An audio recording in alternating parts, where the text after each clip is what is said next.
In Policing 2026, we have a strategy which sets the direction of travel and will ensure that Scotland continues to benefit from a modern, responsive and sustainable police service. The detailed analysis and consultation which underpinned the strategy simply reaffirms the core role that policing plays not only in responding to crime but in promoting wider well-being in our communities. Officers and staff play a crucial role and of course an increasing role in working with and supporting the most vulnerable members of our society. And of course the service needs to evolve if it is to do so effectively as it moves forward. This means our service strengthening its links with other aspects of the public service and its partners, ensuring that the response that we offer is not reflective of organisational silos that we so often can find ourselves working within, but of the needs of those individuals who seek its support. For Police Scotland, it also means building on the good work which is already being undertaken through, for example, the rollout of the risk and vulnerability training that has been provided to call centre staff who are so often the first point of contact for those who are in crisis. Or the training in mental health and suicide prevention that's been delivered right across the service to all officers up to the rank and including inspectors, with Police Scotland being amongst the first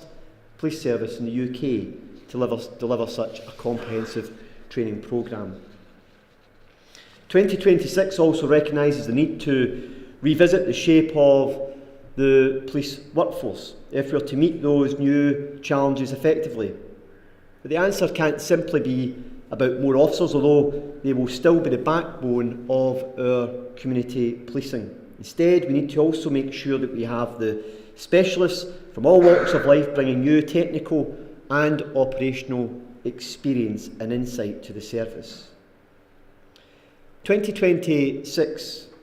is the latest step in the evolution of policing in Scotland. The establishment of the single service has opened up access to a set of national specialist capabilities that allow us to respond more effectively to some of the most complex societal problems that we face, be that terrorism, child protection or human trafficking, whilst investment in areas such as forensic science ensure that the police and our court service in Scotland can benefit from the most advanced analysis possible. Of course, as policing continues to change, the new ways of working will pose different questions about ethics, and there will always be the need to review core policing practice to ensure that we are recognising and protecting the human rights of those who we are serving. The biometrics field is a very tangible example of that. It's an area that is evolving rapidly, and Policing 2026 sets expectations for greater use of new technologies to increase officer efficiency and to also support operational response. Oversight of the use of data needs to keep pace with those changes, and that's why I've established an independent advisory group on biometrics chaired by John Scott QC to now consider how we can consider biometric data and how it's captured, used, stored and disposed of.